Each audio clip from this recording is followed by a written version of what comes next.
일반적으로 한 나라에서 반역이 일어나면 치열한 싸움이 벌어지게 마련이고 수많은 생명들이 목숨을 잃게 됩니다. 순순히 쿠데타 세력에게 자기 권력을, 자기 왕좌를 넘겨줄 사람이 어디 있겠습니까? 그래서 그 왕위를 빼앗기지 않으려고 치열하게 싸우는 것이 일반적인 역사의 모습입니다. 그런데 오늘 본문을 보면 다윗은 좀 의외입니다. 아들이 반란을 일으키죠. 왕위를 차지하려고 쿠데타를 일으켰습니다. 그런데 다윗은 이 소식을 듣자 왕위를 포기하고 이 싸움을 피해서 피난을 떠납니다. 왜 그랬을까? 두 가지의 예상을 해볼 수 있겠지요. 아마 첫 번째는 상대가 아들이라서, 자신의 아들이라서 아마 싸움을 피하고 싶었을 수 있겠다라는 생각도 해봅니다. 다른 하나는 이미 민심이 기울었기에 싸워봤자 승산이 없다라는 판단에서였을 수 있겠다라고 생각합니다. 그러나 진짜 그랬을까?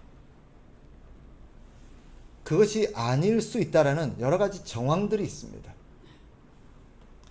물론 전령은 와서 이스라엘 민심이 이미 압살롬에게 다 돌아갔다라고 왕에게 얘기를 합니다. 그러나 그렇다고 이 다윗을 따르는 사람들이 없었을까? 우리가 다 읽지는 않았지만 이어지는 내용을 쭉 읽어보면 사실 그렇지 않다는 것을 정황적으로 알 수 있습니다. 먼저 15절을 보면 여전히 다윗의 신하들은 다윗을 변함없이 따릅니다. 다윗이 떠나자고 했을 때 그들은 함께 다윗과 운명을 함께 하겠다라고 말합니다. 또 17절에 뭐라고 말합니까? 민심이 다 돌아갔다고는 하지만 여전히 다윗을 따르는 백성들은 많이 있었습니다. 심지어 그 모든 백성들이 다 다윗을 따랐다라고 말합니다. 또 18절을 보면 가드 사람 600명의 전사들이 다윗과 함께하고 있었습니다. 뿐이 아니죠. 여기서 다 소개하고 있지는 않지만 우리가 아는 것처럼 다윗은 일평생 전장에서 살아온 전사입니다. 우리가 아는 것처럼 소수의 사람으로 사울의 군대와 싸워서 살아남았던 인물입니다. 결국 왕이 됐죠. 그뿐입니까? 그와 함께 평생을 싸웠던 다윗의 전사들이 여전히 건재합니다. 그리고 다윗과 함께하고 있습니다. 우리가 뒤에 내용을 보면 아시겠지만 여전히 그들은 나중에 다윗과 함께 싸웁니다. 그렇다면 압살롬과 싸워볼 수도 있지 않았을까? 충분히 승산이 있지 않았을까? 그런데 다윗은 왜 싸움을 피했을까? 왜 왕자를 포기하고 피신을 떠났을까? 우리는 그 이유를 14절에서 짐작해 보게 됩니다. 14절 한번 봅시다. 같이 한번 읽습니다. 시작. 다윗이 예루살렘에 함께 있는 그의 모든 신하에게 이르되 일어나 도망하자. 그렇지 아니하면 우리 중 한 사람도 압살롬에게서 피하지 못하리라. 빨리 가자. 두렵건대 그가 우리를 급히 따라와 우리를 해하고 칼날로 성읍을 칠까 하노라. 이 내용만 읽어보면 무엇이 느껴지세요? 다윗이 왜 지금 왕위를 포기하고 피한다고 느껴지십니까? 먼저 드는 생각은 다윗이 겁에 질렸나? 라는 생각이 듭니다. 그러나 그것은 오해입니다. 오늘 본문에서도 그것을 암시하고 있긴 하지만 전체 정황을 미뤄봐도 단순히 다윗이 겁에 질려서 왕위를 포기하고 도망가는 것은 아니라는 것을 우리는 짐작할 수 있습니다. 그럼 무엇 때문일까요? 19절 이하에 보면 우리가 읽지는 않았지만 자신과 함께 운명을 함께 하겠다고 이때와 600명의 가드 군사가 다윗에게 왔고 다윗과 함께하고 있었습니다. 그런데 다윗이 뭐라고 말합니까? 19절에 보면 두려움 때문이라면 오히려 자기와 함께 하겠다고, 자기와 함께 싸우겠다고 하는 사람들을 돌려보내겠습니까? 오히려 한 사람이라도 더 자기와 함께 있도록 붙잡을 것입니다. 나와 함께 있어 달라. 내 편이 되어 달라. 나와 함께 나를 도와달라고 오히려 그를 붙잡았을 겁니다. 그런데 어떻게 해요? 돌아가래요. 돌아가라. 또 24절을 한번 가봅시다. 24절에 보면 제사장 사독과 모든 레위 사람도 다윗과 함께합니다. 뿐만 아니라 그들이 뭘 들고 오죠? 하나님의 언약궤, 법궤를 들고 옵니다. 하나님의 언약궤가 함께한다는 것은 얼마나 중요합니까? 언약궤가 함께한다는 것은 뭘 의미하죠? 하나님이 함께하신다는 것을 보여주는 하나의 성물입니다. 그러니 언약궤가 다윗에게 왔다, 다윗과 함께한다. 이것은 어떤 의미겠어요? 하나님이 우리와 함께하신다는 것을 보여주는 것이기에 다윗과 그를 따르는 백성들에게 아마 큰 위로와 격려가 되었을 것입니다. 그죠? 하나님이 우리 편이다. 하나님이 우리와 함께 계신다라고 말할 수 있고 백성들에게 그렇게 독려할 수 있으니 백성들이 얼마나 거기서 힘을 얻겠어요. 그런데 다윗이 어떻게 합니까? 돌아갖고 가라는 거예요. 이거 가지고 돌아가라는 거예요.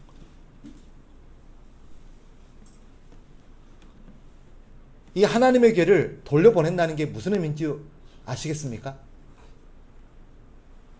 하나님 궤를 돌려보낸다는 것은 이 하나님의 궤가 이제 누구께 된다는 거예요? 누구와 함께 한다는 거예요? 압살롬과 함께 한다는 뜻이 됩니다. 하나님의 궤가 법궤가 압살롬과 함께 한다는 것은 사람들에게 어떤 시그널을 주게 돼요? 하나님이 압살롬과 함께 한다. 하나님이 압살롬 편이다. 라고 할 수 있는 시그널을 주게 됩니다. 이 말은 다르게 표현하면 하나님이 인정하신 왕이 누구다? 더 이상 다윗이 아니라 압살롬이다라는 시그널을 줄 수 있게 되고 그 압살롬에게 그런 얘기를 할 수 있는 명분을 제공하게 됩니다. 그렇다면 왜 돌려보냈을까요?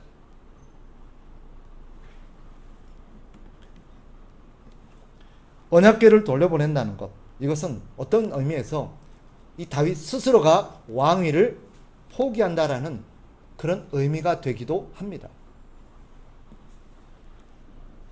그러면 다윗은 왜 싸우지 않았을까? 왜 그 법궤마저도 돌려보냈을까? 싸움에 질 것이 두려워서도 아니라면, 아들 때문도 아니라면 왜 싸움을 피했을까? 그리고 본문을 14절을 다시 보면은 원인이 딴 데 있다는 것을 알 수 있습니다. 무엇일까요? 이 싸움이 벌어지게 되면 이 싸움으로 인해서 수많은 사람들이 죽게 될 거라는 것을 알았기 때문입니다. 그 뒤에 말하죠. 그가 따라와서 우리를 해하고 칼날로 성읍을 칠까 하노라. 압살롬은 왕권을 노리는 자입니다. 왕이 되기 위해서라면 얼마나 많은 사람이 희생되는 거야 하는 부분에서는 고려하지 않는 사람입니다. 그 왕위가 걱정이 됐다면, 백성들의 안위가 걱정이 됐다면 이런 식으로 일을 도모하지 않았을 겁니다.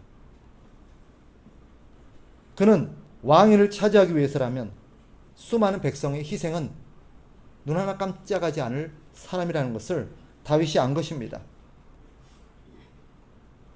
다윗이 왕위를 버리고 피신했다. 무슨 의미겠어요? 이것은 자기의 자리보다, 자기의 왕위보다 뭐가 더 중요하다는 거예요? 백성들의 생명이 더 중요하다는 뜻입니다.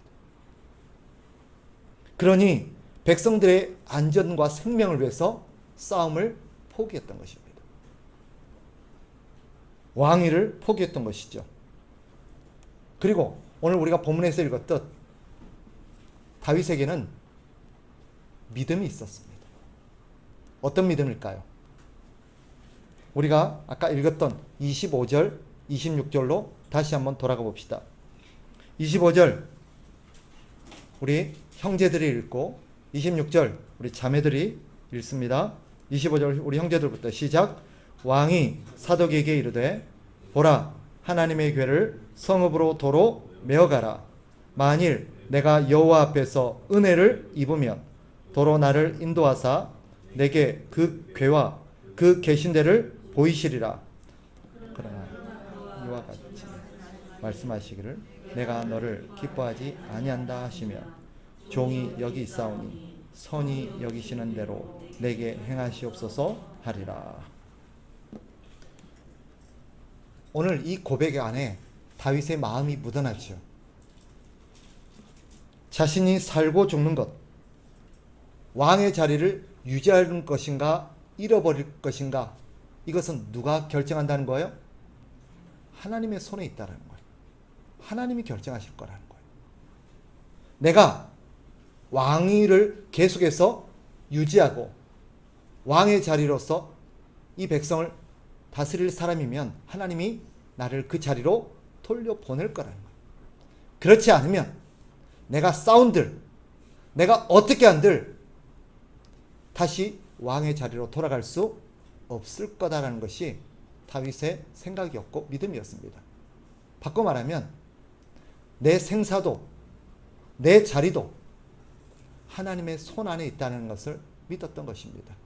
그러니 지금 벌어지고 있는 이 모든 상황도 하나님이 모르실 리 없고 하나님이 하나님의 뜻에 따라서 결정하실 것을 그는 믿었던 것이죠. 이것이 하나님의 뜻을 아는 자와 모르는 자의 차이입니다. 누가 진짜 이스라엘의 왕일까?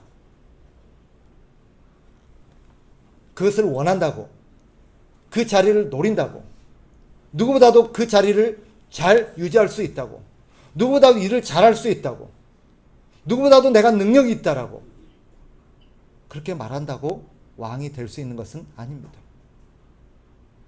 하나님 나라의 왕, 하나님 나라의 직분은 누가 가질 수 있습니까? 누가 차지할 수 있습니까? 그것은 하나님이 세운 사람입니다. 뿐만 아니라 하나님 나라의 왕, 이스라엘의 왕이 되기 위해서 필요한 자질이 무엇인가를 오늘 본문을 통해서 보여줍니다. 무엇입니까? 두 가지입니다. 첫째는 백성의 생명을 귀히 여기는 자입니다. 백성의 생명을 귀히 여기는 자. 두 번째는 자신의 자리에 연연하지 않고 하나님의 뜻을 따르는 자입니다. 그가 진짜 하나님 나라의 왕이요 하나님 나라의 백성이요 일꾼입니다. 사실 오늘 본문은 저와 우리 모든 직분자들이 명심해야 될 대목입니다. 하나님께서 어떤 자리를 맡기셨을 때 하나님 우리에게 맡긴 모든 직분은 기본적으로 이 왕의 자리와 동일합니다. 두 가지 면에서. 첫째는 무엇입니까? 사람을 섬기라고 세운 자리라는 것입니다. 사람 위에 군림하거나 그 자리에서 자기 욕심과 욕망을 채우도록 세운 자리가 아니라는 거예요.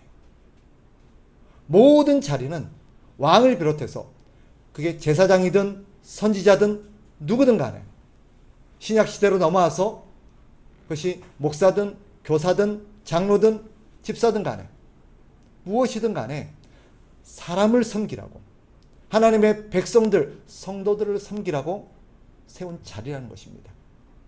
그러니 그 자리에 선 하나님의 사람들이 명심해야 될 것이 무엇입니까?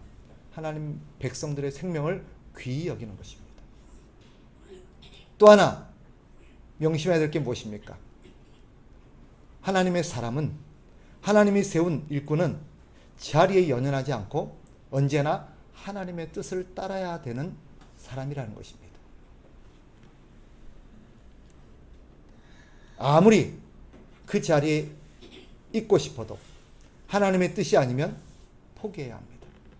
반대로 내가 비록 이 자리에 있고 싶지 않다 할지라도 하나님이 그 자리를 세우시고 맡기시면 어떻게 해야 돼요? 순종해야 되는 거예요. 오늘 다윗이 보여주는 게 그겁니다. 다윗은 예수 그리스도를 예표하는 인물이죠. 우리 예수님이 보여주신 본이기도 합니다. 십자가를 지기 전날 밤 겟세마네 동산에 대제사장과 서기관들, 로마 병정들이 들이닥쳤습니다. 잡아가는 예수님을 막아보겠다고 베드로가 칼을 빼들어서 제사장의 종의 귀를 잘랐습니다. 그때 예수님이 베드로에게 이런 말씀을 하셨습니다. 여러분도 잘 아는 말씀이죠. 내 칼을 도로 칼집에 꽂으라. 칼을 가지는 자는 다 칼로 망하느니라. 무슨 말일까요? 힘으로 상대하려는 자는 결국 다 망한다는 것입니다. 하나님의 백성들은 힘으로 살아서는 힘으로 대항하려고 해서는 안 된다는 것입니다. 그럼 어찌하란 말일까요? 억울하게 당하고 있으라는 말입니까? 예수님은 계시록 13장 10절에서 이렇게 말씀하셨습니다. 들어보세요. 사로잡힐 자는 사로잡혀갈 것이요 칼에 죽을 자는 마땅히 칼에 죽을 것이니 성도들의 인내와 믿음이 여기 있느니라.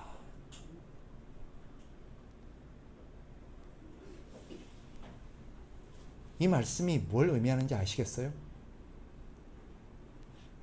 믿음이 있고 인내하는 성도라면 어떻게 해야 마땅하다는 거죠? 잡혀가야 될 상황이라면 잡혀가는 게 맞고, 또 여기서 말한 것처럼 칼에 죽어야 될 상황이라면 칼에 죽는 것이 맞다라는 것입니다. 왜 이렇게 해야 되죠? 하나님의 주권을 믿기 때문입니다. 왜 이렇게 합니까? 그것이 사람을 살리는 길이기 때문입니다. 우리를 향하신 하나님의 뜻은 분명합니다. 딴 거 다 잊어버려도 이 두 가지 가르침만은 명심합시다. 첫째는 하나님은 우리가 언제나 하나님의 뜻을 믿고 살기를 바랍니다.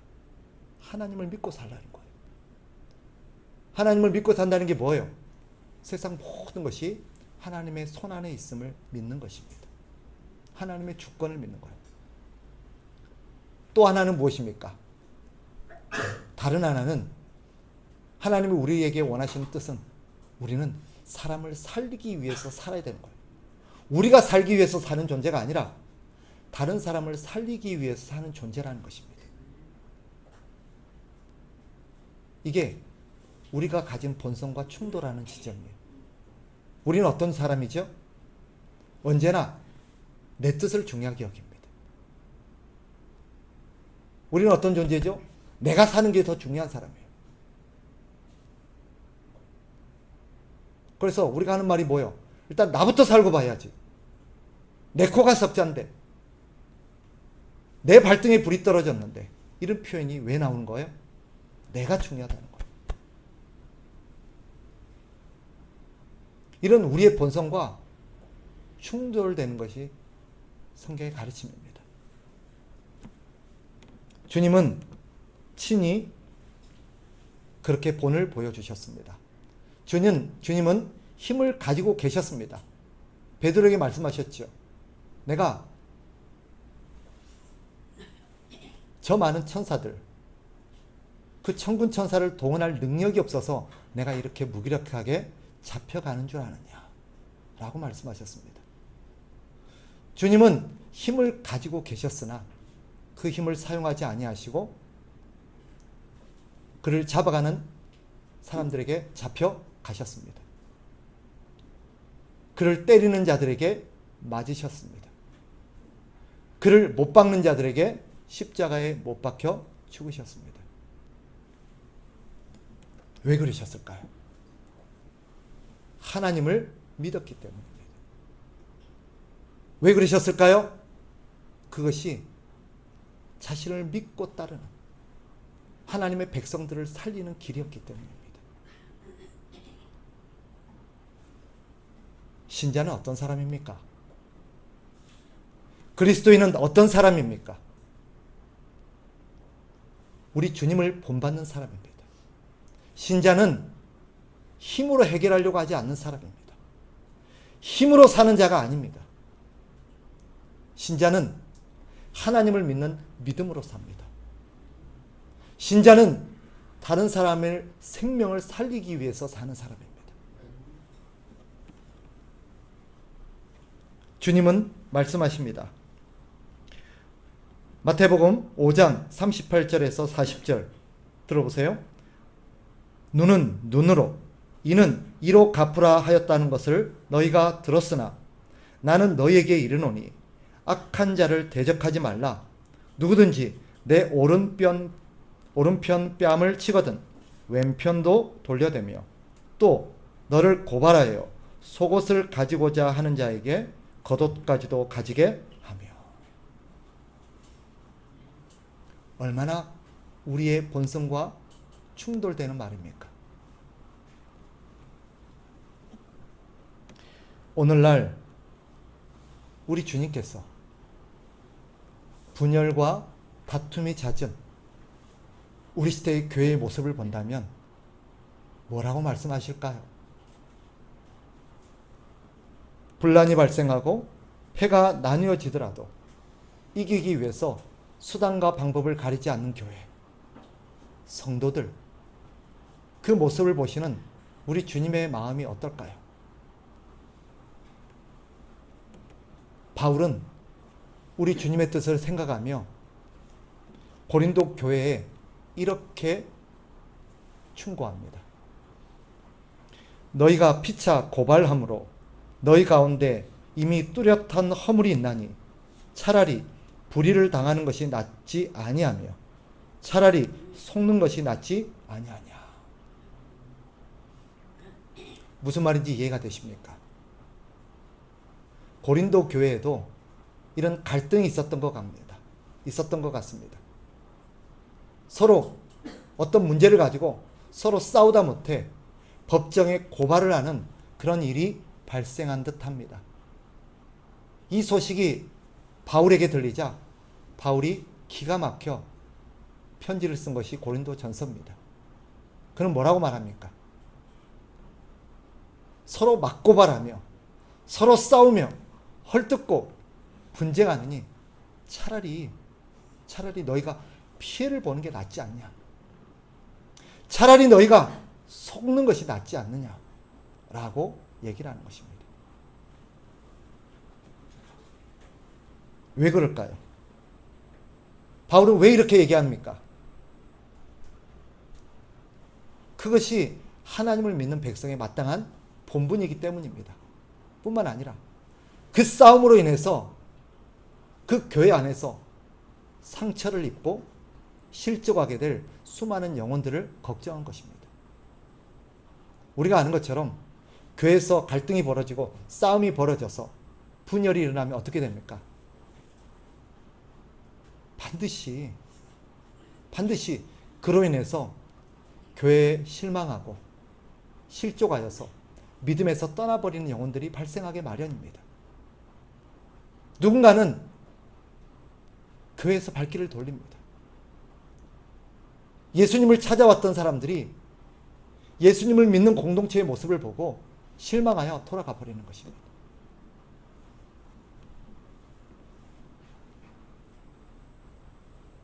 교회는 하나님을 믿는 공동체입니다. 교회는 영혼을 구원하기 위해서 존재하는 공동체입니다. 이것을 잃어버리면, 이것을 잊어버리면 교회는 더 이상 교회로서 가치가 없습니다. 하나님을 믿지도 않고 영혼을 살리는데도 관심이 없다면 그 교회가 왜 있어야 합니까? 주님은 뭐라고 말씀하십니까? 촛대를 옮겨버리겠다라고 말씀하셨습니다. 그렇게 싸워서 이기면 뭐 하겠습니까? 과연 하나님께서 그 싸워서 이겼다라고 기뻐하시겠습니까? 생각해 보세요. 두 아들을 둔 부모가 있습니다. 두 아들이 서로 싸웁니다. 결국 피 터진 싸움 끝에 한 아들이 이겼습니다. 이 아들이 부모에게 엄마 내가 이겼어 하면 그 부모가 기뻐할까요? 잘했다, 우리 아들이 이겼구나, 대견하다, 그럴까요? 슬퍼할 겁니다. 책망할 겁니다. 그래 이기니까 좋니? 그래 이기니까 좋아? 네 동생을 그렇게 짓밟고 네가 승리하니까 만족하냐? 그게 형제냐? 라고.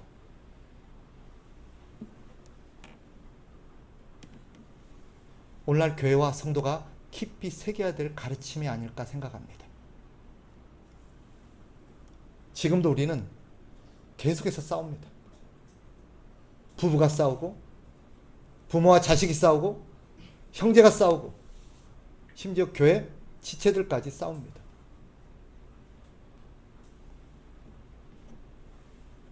왜 싸우려 하십니까? 싸워서 무엇을 얻고자 하십니까?